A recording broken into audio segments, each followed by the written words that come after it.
Hello, hello. I am so excited for this panel discussion today on Inspire, Innovate, and Ignite. We have some amazing panelists here who are going to share with you how to cultivate mindfulness and a positive mindset so you can stay conscious and connected rather than scattered and overwhelmed.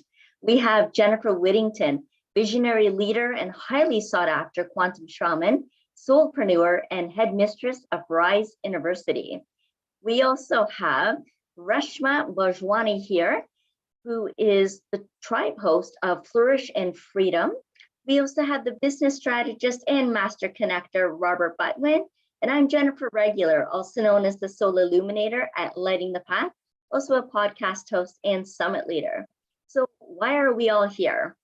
Well, mindset and mindfulness is the topic of today, and we're going to go into a deep discussion around that, just as we do for anything in the series of Inspire, Innovate, and Ignite. These are conversations that count, the conversations that get us thinking more deeply, more innovatively, to shift the paradigms of old ways of being, and mindset and mindfulness fits right into that.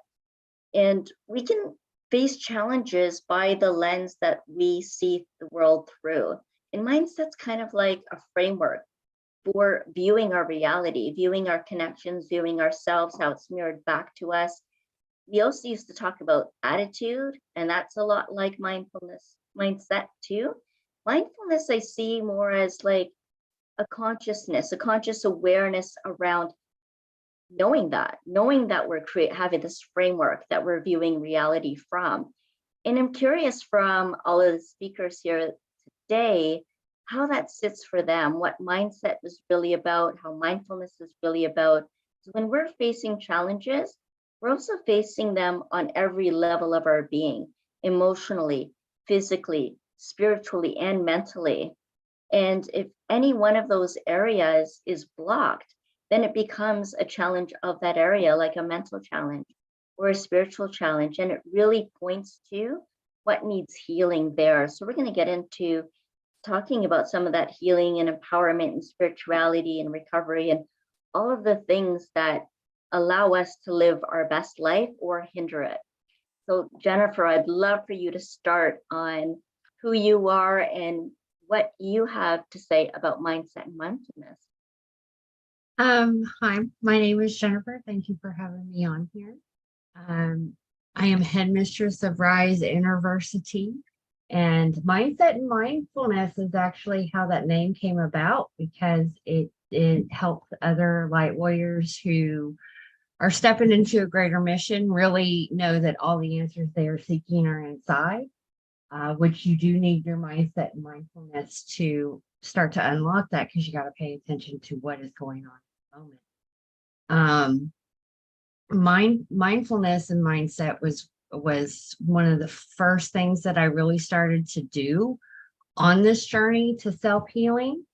And for me, mindfulness really has a lot to do with like being the magician in the tarot deck, because once you are aware in the moment where you're coming in with your mindset, whether it's a limited mindset or a growth mindset, will actually determine what direction you can go to in the situation. So I'm excited to dive into this topic. Yes, me too. Thank you for that. And Robert, please share. After you unmute yourself. There we go. Okay. Mindset is so important. And I came aware of that in 1983. And let me share with you how I came aware of it. Because, there's an old saying, when the teacher is ready, the student will appear. Somehow I came across a cassette tape by Wayne Dyer, and it was called No Limit Person. And I started listening to it, and I came to the realization that I was responsible for the life I wanted to create. And I realized I had to change my mindset. And so, because once you take reality of what is, you can take it for what will be. But unfortunately, most people are in a state of denial. And I love the acronym of denial, which is don't even notice I am lying, but not taking responsibility. So once I came aware of the importance of mindset, I started to change my mind, because when I went through my formal educational process, I took the path of least resistance. And I got a degree, but I didn't get an education. So now I had to change my mindset. I started pouring in a lot of people, that were very enlightened. And it's helped me change my mindset. And, that's carried me through my whole, the whole journey of an entrepreneurship, which I've done for a long time at a high level of success, but it's all focused on how you look at things. One of the things that Jennifer said, how you shift. My business partner, his website is Shift Happens. So we always talk about, and I take a look at my 43 years as an entrepreneur. And I think about all the changes that have happened in the last 43 years. I mean, there was no Google, there was no internet, there was no, I could go on and on. It was a landline. You've got to embrace change, because the one thing that's inevitable is change will happen.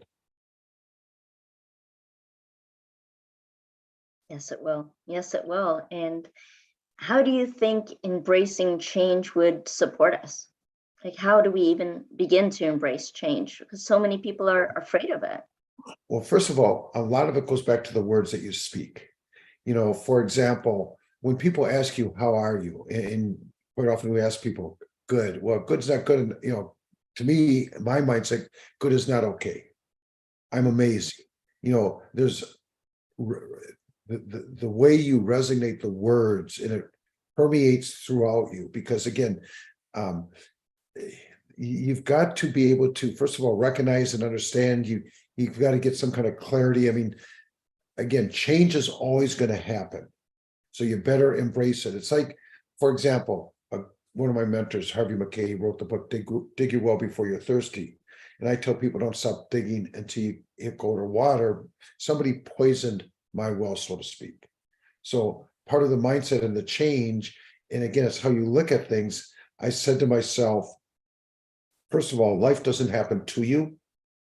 It happens for you.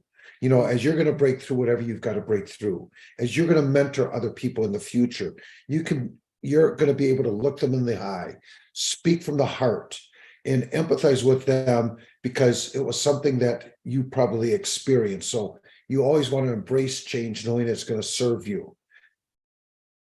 Yes, I love it. Thank you. Thank you. And it's so nourishing. You bring up a good point too, when you talk about when people ask you how you are, and you say you're good, or you're saying you're fine. That's just on the surface, right? Our mind thinks that it's just an automatic habitual response. There's no mindfulness there about, how am I today? Actually, how am I really feeling? How am I truly feeling? And so mindfulness can really come into play there too. Reshma, please introduce yourself and share your ideas about mindset and mindfulness. Yes, thank you for having me. For me, mindset is about the perspective you have in life, the way you look at life. Is the glass half full or half empty?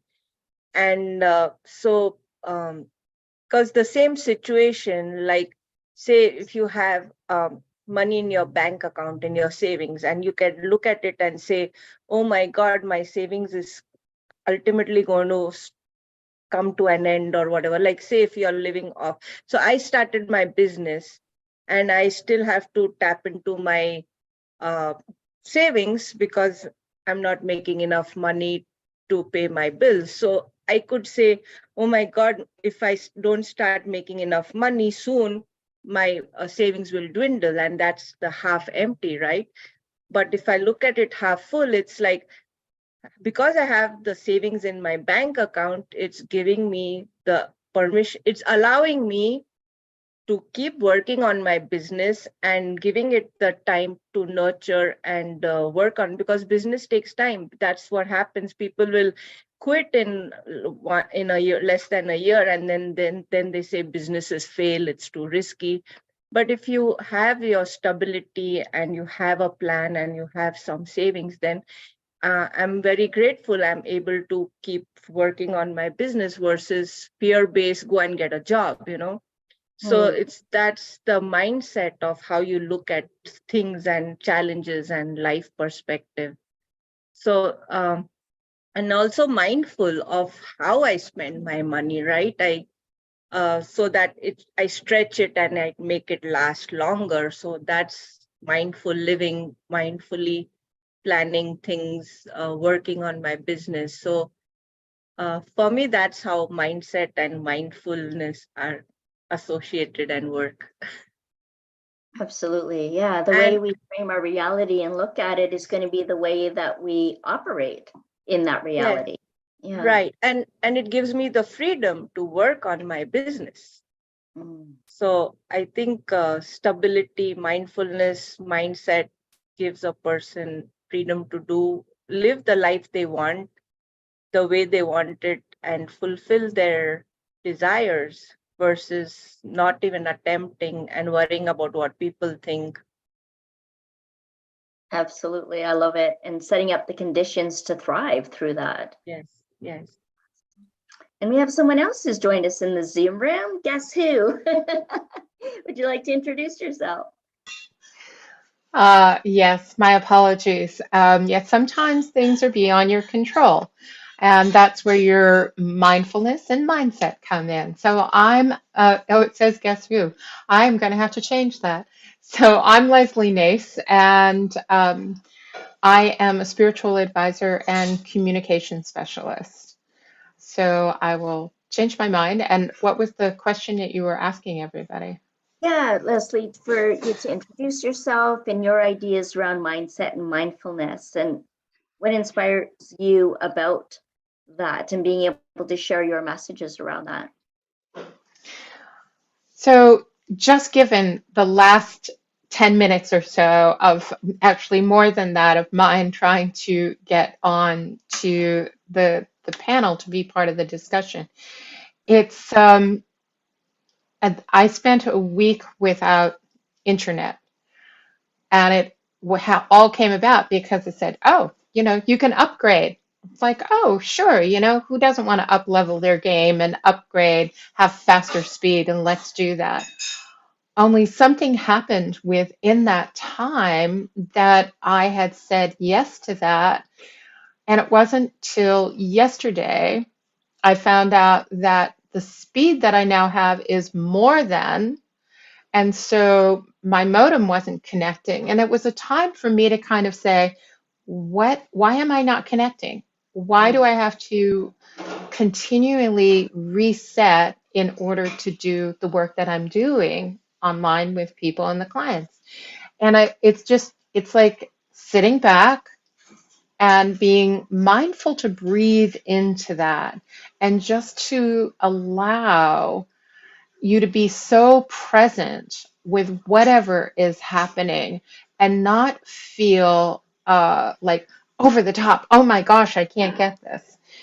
And even now that things were fixed as of yesterday, today there's something in the system that keeps asking me, are you a robot?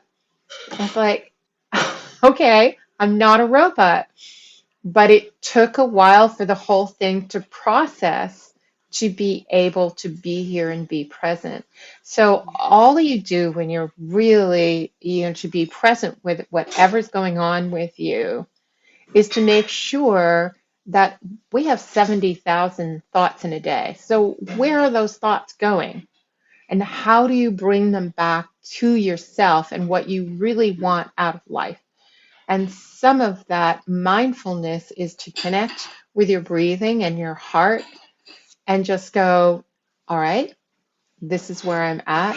Let's just go through the steps of how do I get there. And that's part of your mindset as well, that you're not feeling overloaded. You're just moving through it.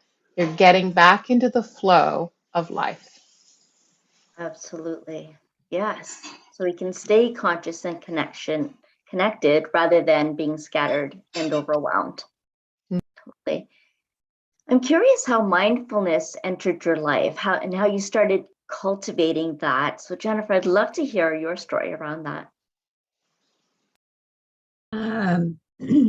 How I got into mindfulness was I am a recovering addict and alcoholic. I was in my addiction for about 21, 22 years. with bouts of sobriety in between those periods, revolving doors, what they call in AA. I was a revolving door. And in the program, when you work the steps, that, you know, they always say, it's this easy sayings, take one day at a time, think. And going through the steps is actually a guidance system for a spiritual awakening. So this last time that I had a major rock bottom moment, it was actually the one that I finally needed. And when I went back in, you know, you get your 24-hour chip, and that was the only chip that I got. And every day was a new day. And I literally took one day at a time, sometimes 1 hour at a time, 1 moment at a time. And Lesley, I love what you said, because that's what really put me in mindfulness, was being in the moment, breathing, and just taking what steps I could. And every day I would wake up. This is how I changed my mindset. Every day I would wake up and ask myself, how can I be better today than I was yesterday? And it just kind of escalated from there. And taking one day at a time, I started to notice that I was being more mindful in the moment. And so I became a mindfulness practitioner. I became an Ho'oponopono practitioner, because everything else, like you said, 70,000 thoughts a day, our reticular activating system is really dictating where your mindset is on what memos it's giving you. So I really paid attention to what thoughts were happening in my head through meditation. And they weren't pretty, really. When you stop to do a really deep self-reflecting, some of the stuff that you say to yourself, and any woman or man can do this. What do you say to yourself when you look in the mirror? You start to critique. That's a mindset that needs to be changed. And I just started with affirmations and escalated from there.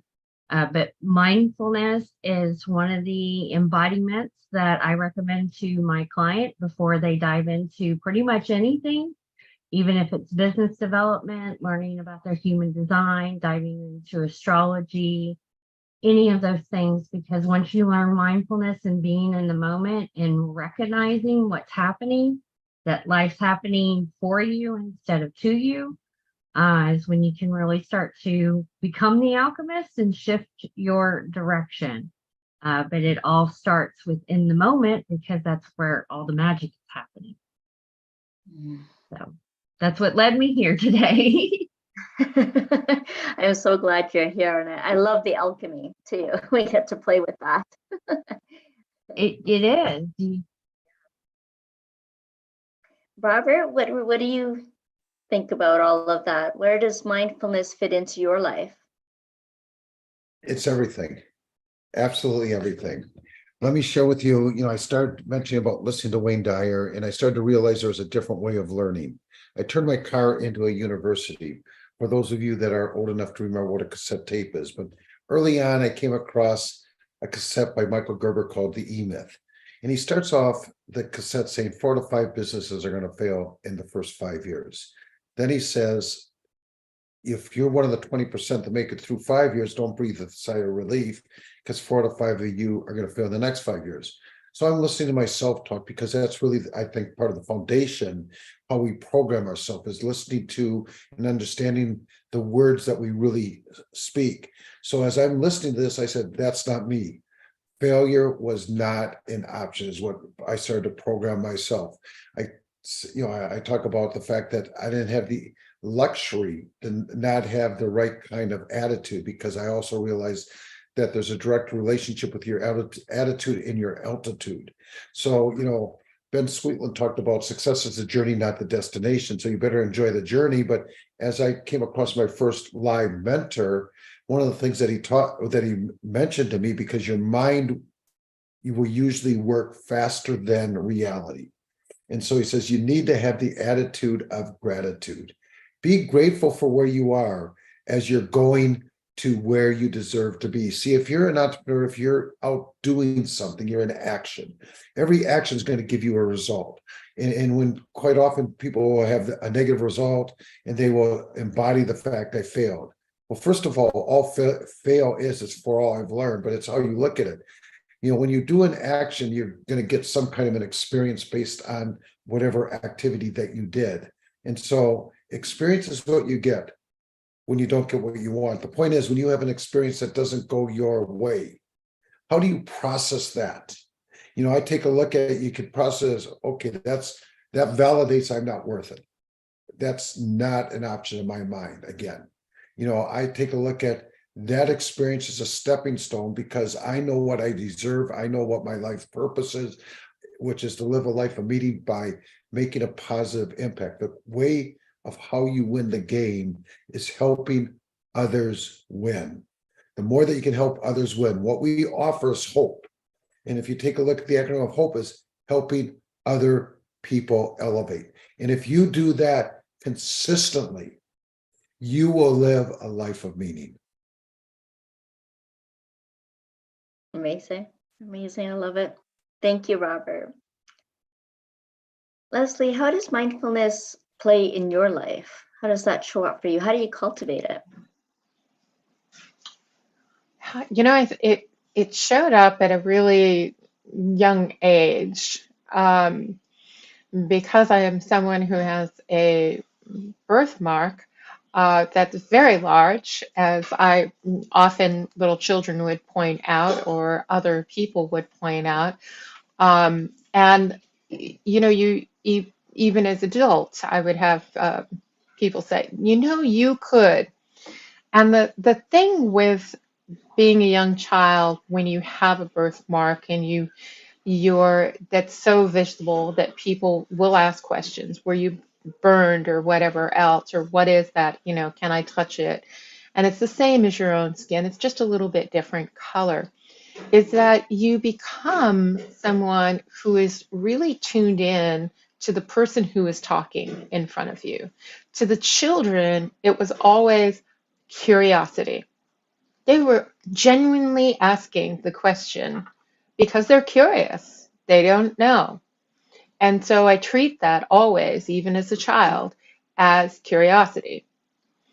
As an adult, sometimes I can see myself as this, was probably about 6 or 7, with, I must have been kind of imitating my mom or someone. It's that it was kind of like, don't you know better? You know, than to ask that question or to say that. So you were reading, you know, I think we all do. We read somebody else's body language. And it doesn't matter if you're someone who has a birthmark or your skin is different color or whatever makes you different in life. And I had a very diverse family. So it was my youngest brother was handicapped. So it was understanding really where are people coming from and being very mindful. And that led into my own sense of healing and other abilities that I discovered when I was young, which led me into shamanism, which I really felt connected because I grew up in a rural area. I was always outside in nature, always listening and discovering what was going on. And that's that awareness of the world in front of you or around you. And so on a daily basis, you begin to cultivate that. And when something happens, you know, we as adults think that we're in control. We're in control of our lives. We're in control of where we're going and what our destiny is. And then something happens. So it's either your health can happen, or we face natural disasters, or, you know, whatever it is happens in our world. And we have that choice right there. We can be the victims of what happened, or we can choose to look at it a different way. So when I was running my family business and a tropical storm came and visited and dumped a lot of rain on the whole state and it flooded 3/4 of the business, I remember standing there going, wow, This is like spirit telling me that there are no blocks in your vision. When it knocked down this 8-foot berm and water came rushing in, I was right there. And it's time for you to think differently. And what it always brought me back to, and this is what I help my clients with, is that you do have that choice. No matter what I faced within that, again, I had the choice. Did I want to play the victim because I stood there and watched that? Did I want to say, oh, I've got PTSD? No, I had enough people telling me that they had that because they saw the destruction and they were devastated. But for me, it's those steps every day, just as Jennifer was taking. How do you go sometimes moment by moment and walk through that? Natural disasters in that area, flooding in particular, was a common occurrence, but never to the degree that it happened at this time. So, you go back to your roots. You go back to what has fed your soul and your being from the beginning, and you just breathe through it and keep moving. So everything I feel that we go through helps cultivate our sense of who we are and our place in this world. And that helps us be mindful of what it is or where it is you want to keep walking toward or out and about, however you might want to think about that. Mm-hmm. I love that, Lesley. Those are some really great tips. And it just shows the power of choice in choosing our experiences and how we frame our reality and how we want to operate in that reality.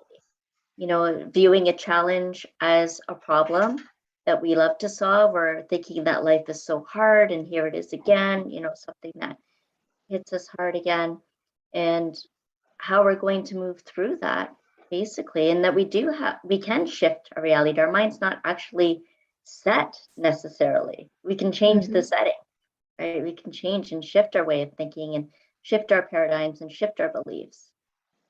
Reshma, I'd love to hear from you too about how mindfulness is a big part of your life. Yeah, for me, I became aware of mindfulness or the law of attraction, the universe, all of this only 3 years back. I was not aware of any of this. I was very spiritual within, but not consciously knowing what spirituality is. So I got on my journey of spirituality only 3 years back, when only after I started my book. No, after I started my business, and when the pandemic came, I got an opportunity to write a book, my book, finance book, Pandemic Budgeting and Finances. And that's when people reached out to me and said, you're so vulnerable, you're so bold, you're so authentic, you're so courageous. They kept saying all these things. You have so much wisdom. And I was like, what are you talking about? Like, doesn't everybody just naturally do these things? And like, I went through 2 abusive marriages, and my first one was an arranged marriage. And I came here to the US with an absolute stranger, and he landed up being mentally abusive. So I had to leave the marriage in 2 years. But I put myself first, and it was important for me. I have my whole life ahead of me, and I had things to fulfill, like this business and traveling the world. And if I had stayed married to that person, I would have been miserable and empty.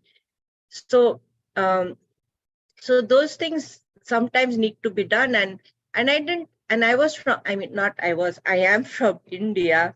So 24 years back, divorce was not common in India. I think now it's becoming a little more common, but that time it wasn't common. So if I had to worry about what society has to say and my culture has to say, I wouldn't get divorced. And if I would have thought about it as a failure, as Robert mentioned, right? Oh my God, my marriage is a failure and I can't even make a marriage work and all, then I would have stayed stuck and blamed my parents, because I did tell them I didn't like this guy when through the arranged marriage process. But they didn't listen to me and they forced me to marry into it. So I could have easily blamed them or felt guilt and shame about my not being able to make my marriage work and all. But I didn't do any of that.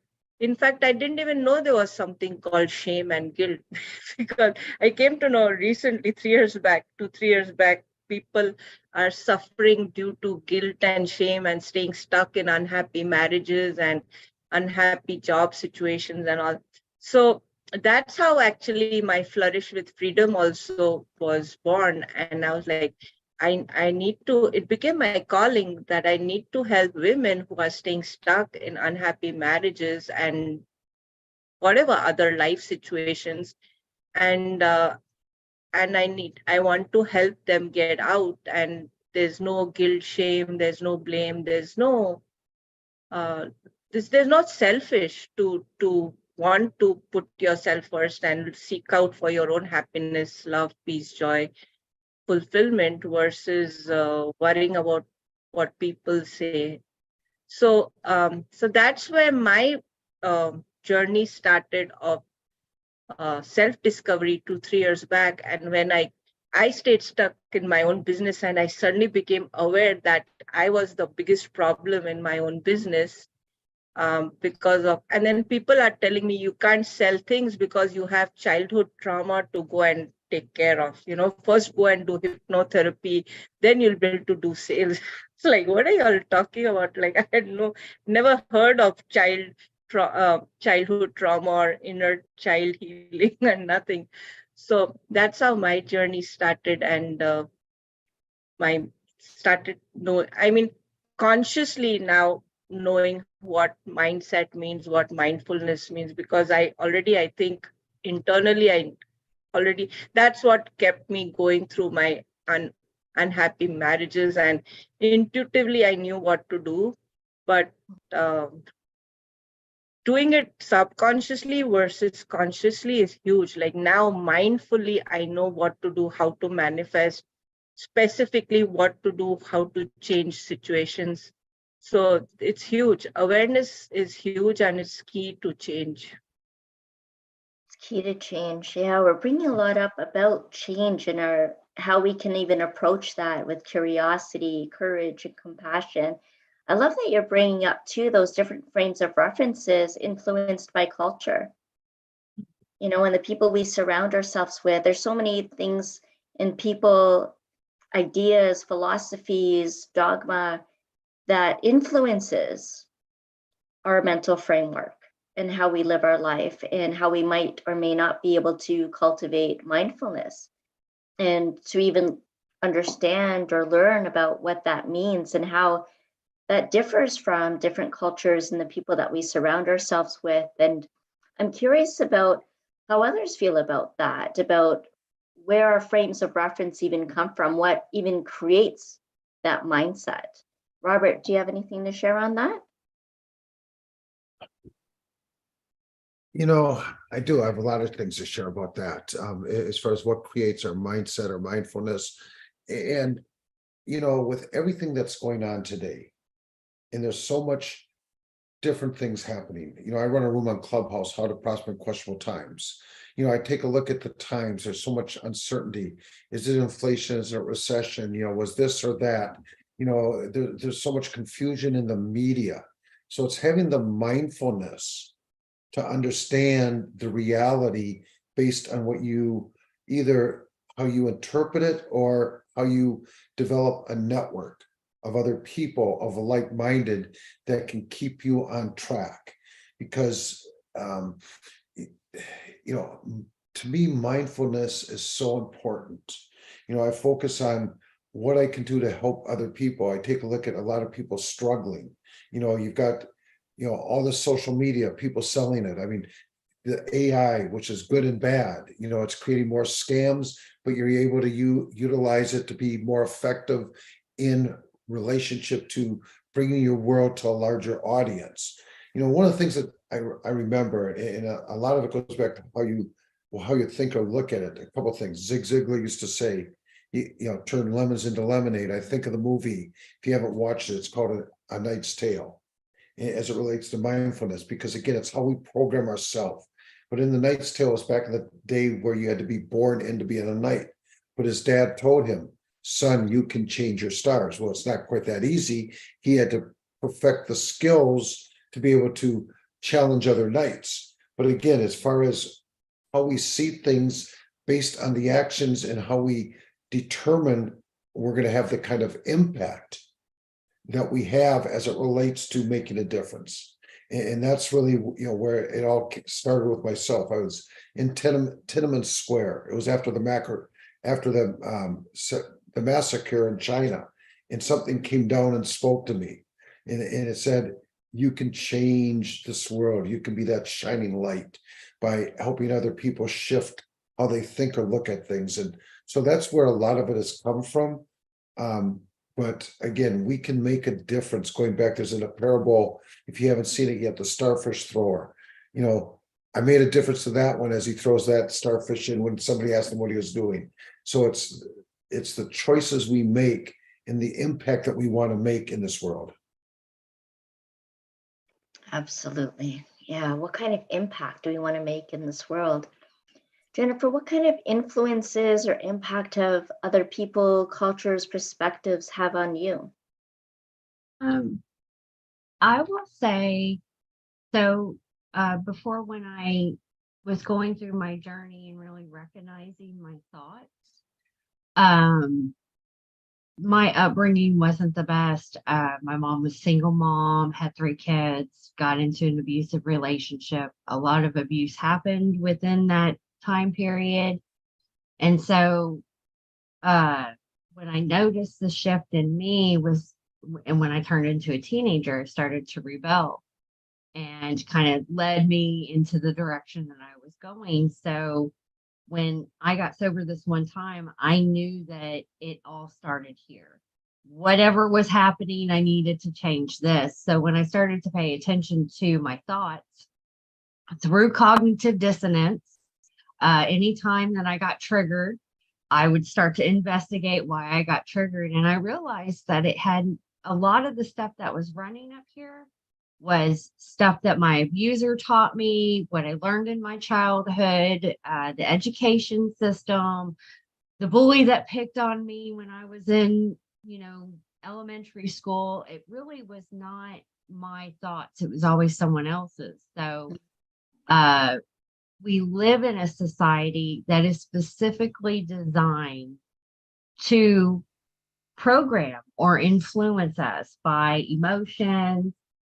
We get caught in, looks, comparing ourselves to other people, when being in the moment, when we start to pay attention to what is really our thoughts and what is somebody else's thoughts, perceptions, that's where we can really start to dig deeper and shift.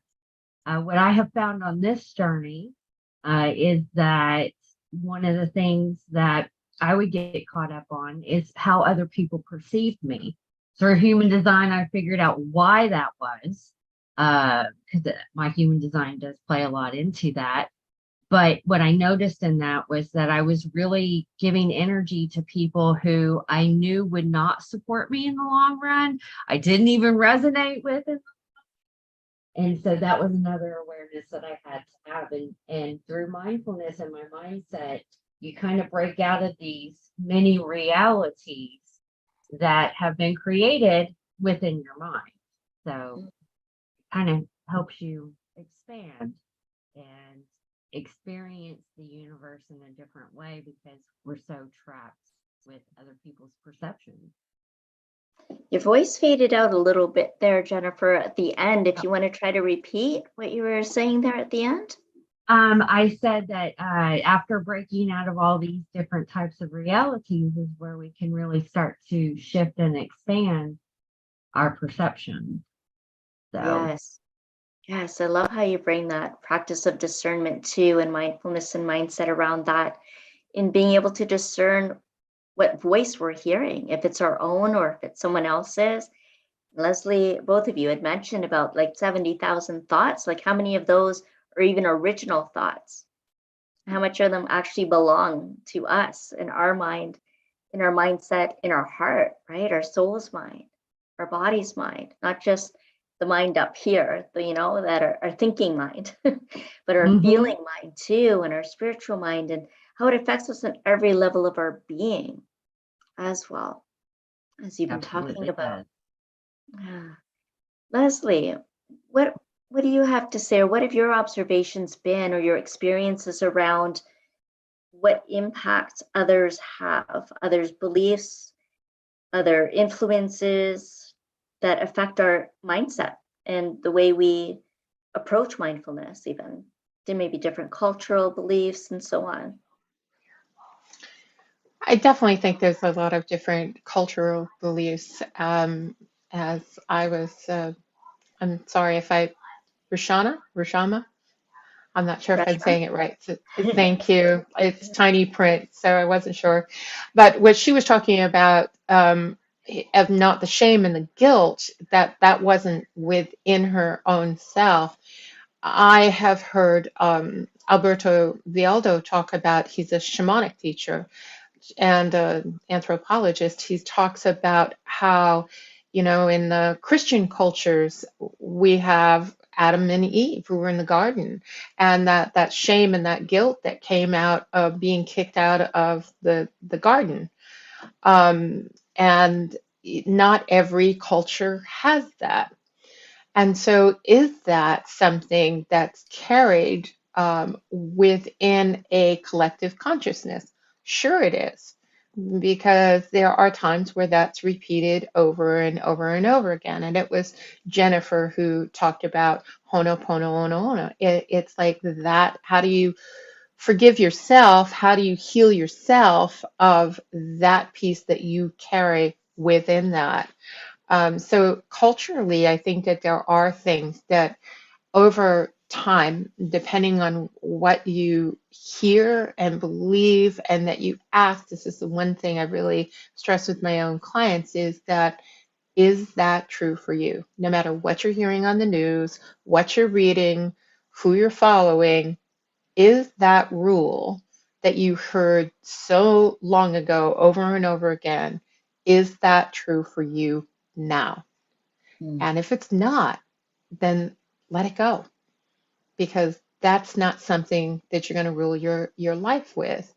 And that's where you become that mindful. Like we said, that there's so many 70,000 thoughts, but 70% of those can be very negative that we pick up, because we've lived in a culture that has a lot of negativity to it. So of course there are those times I'm not good enough, I could be a failure, as Robert said, and that's not part of his makeup, but those things are in there within us. One of the things that when I did the shamanic work, it was almost like it gave me license to let my own intuitive psychic self come out. And I've always had a great love for animals. As you saw, I had a cat who came up to, she thinks it's a perfect time I'm talking to somebody, that means that she can come bug me. But being an animal communicator early in my career, I love what I do with people and the animals. But I quickly found out that it is, most people want to go, just fix my cat, dog, horse, whatever the animal is, just fix it. Tell me how to fix this. You speak to him, you fix it. And yet, more and more, it's like, no, that's not how the world works. What you've got going on is being reflected in your pet, and so there's that entanglement that's there. Oh, my mind went blank, but it's physics. So I really started backing away from that, because I did feel that calling of having to deal with the human element, and the human element of what they perceive to be happening in their world, what they're carrying in their body, what they're giving off from work to home and to everybody. If they're feeling that negativity, if they're down, if they're depressed, all of that plays a part in who's ever in your environment. And so for me, it became one of opening up greater and greater. And then, of course, we ended up having a time where everybody seemed shut down. Everybody had a chance to kind of go, what am I doing? And yet they're still trying to figure out, what am I doing? They're still in great fear in many ways. And that influence of, how do you balance again? How do you be resilient yet in flow with things that are happening? And how do you move forward in your life if you are always in some sense of heightened fear or concern when the world seems to be crumbling around you? Now, seems is the perception, because you can find out that cyclically we've had these times before and people have flourished. There's so many innovative new things coming out all the time, and it's groups and panels like this that when you listen to someone speak, you go, oh my gosh, that's a different idea. I didn't think of that. That might work for me. And that's so encouraging, and that's what people are starving for, that kind of connection. They may not be able to pinpoint what's going on yet, but to have, you know, other healers, workers, whatever you want to call yourself, because what we communicate in words is really what we're telling ourselves as well. It's all very important. Yes, very important, very important. And I love that you brought up fear too, because it just goes to show that when we're facing challenges, that it does affect us on every level. And fear can be emotional, mental, and spiritual, right? And it affects us physically, obviously, right? The fight or flight or fawn, and it affects us emotionally, like feeling that fear. And spiritually, that fear comes in when we feel separate or disconnected from our higher power.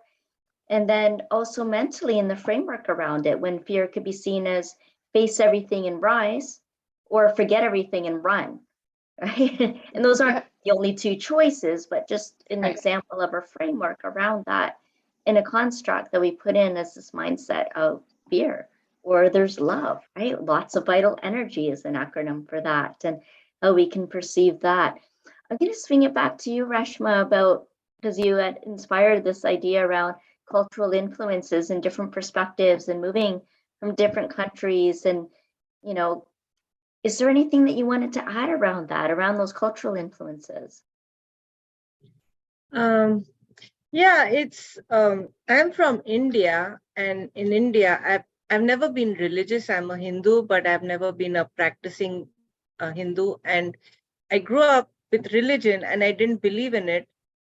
And I wasn't introduced to spirituality. And India is one of the places where spirituality starts, and I didn't know about it. So when I came, 2-3 years back, I was like, how is it that I'm from India and I've never heard of chakra meditation and the 7 chakras, and why did they just focus on religion versus spirituality? So it was, and then they have this thing about male domination, and you need a man in your life for everything. So when I was married to my ex-husband, I would depend on him. Like, I wanted to start a business since I was 18, and I always knew I'll start a business sometime in my life. But when I was with him, I mentioned to him so many times that I want to start a business. But that time I was dependent on him, or, his advice, his suggestions, like, wanting his support to start a business. And I wasn't getting it. And I was like codependent. And so I didn't start a business. I tried once, but I didn't get the support, or, he gave me wrong advice or whatever. Plus, I didn't know at that time when I was married to him that he was a narcissist. So I guess that's another whole story. But after I got divorced, I was like, I'm going to start my business. So now, on my own, without any support of any man, I started my business. While I was with him for 12 years, I could never start a business. And even now, my mom keeps telling me, you can't do a business on your own. You need some partner or collaboration or somebody to work with. So it's that mindset and our culture where women can't do things on their own. They need help. Even now, I was selling my house, and she's like, you can't sell the house yourself. You need guidance. You need to reach out to your cousins and get their advice, help. And I was like, no, I don't. And I'm going to make my own decisions, because then they'll give you they'll influence you in whatever way they think is right. And they basically don't think it's correct for me to just do a business, since I'm the breadwinner of the house. And how are you living, and how are you making money? And if you're not making money, how much of your savings are you going to use up? And they think I'm being totally impractical, and that I need to go and get myself a job. And when I tell them, no, I'm not. Even now, I sold my house. I'm moving from Connecticut to Ohio. So the first thing they asked me is, oh, have you gotten a job in Ohio? Is that why you're moving to Ohio? And I was like, no. So they think I'm cuckoo and totally crazy to start my business and live off of my savings. But that's how the culture and beliefs are, that women can't do things on their own, especially in the culture I'm from. Yes. And you're a living testimony that we don't have to adopt that kind of mindset or that belief system, right? You're doing what you're doing anyway, because you know the truth of who you are, who you're here to become, and who you're here to be, and what you came here to do. And you're doing it anyway. You know, Yes. you found your way into a different place that is more supportive, and in a community like SacredU.Love that is more about community, and even hosting your own tribe so that everyone can flourish with freedom.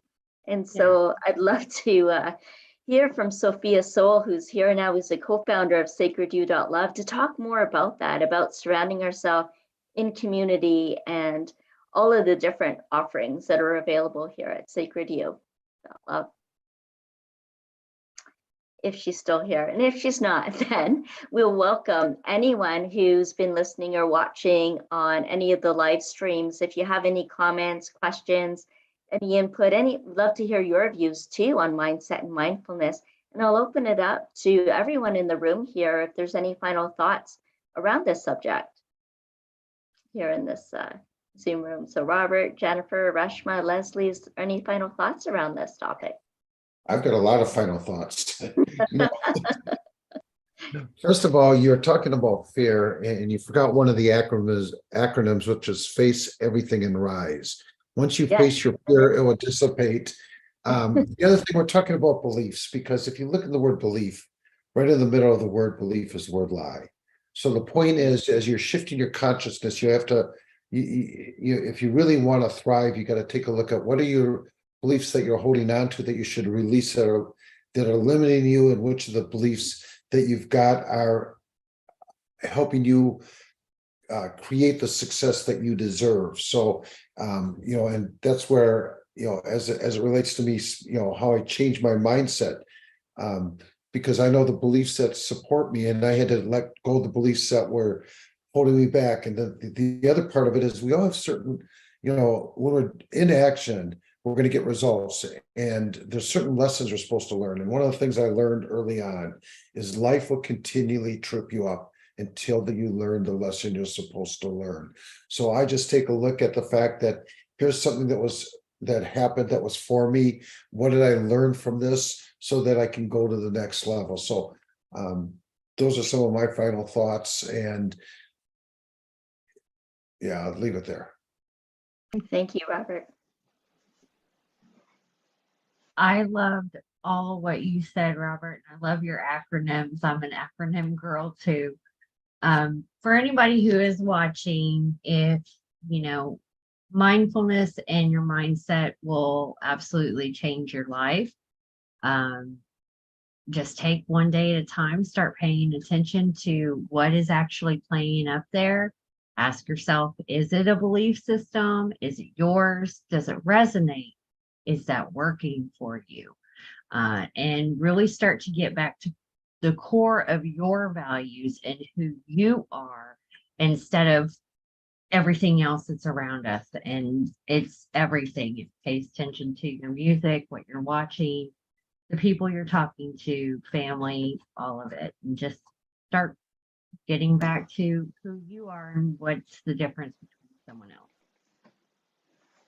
You are in the difference you want to make. Thank you, Jennifer. I wanted to say about fear. Fear of the unknown holds us back because we are afraid to get out of our comfort zone.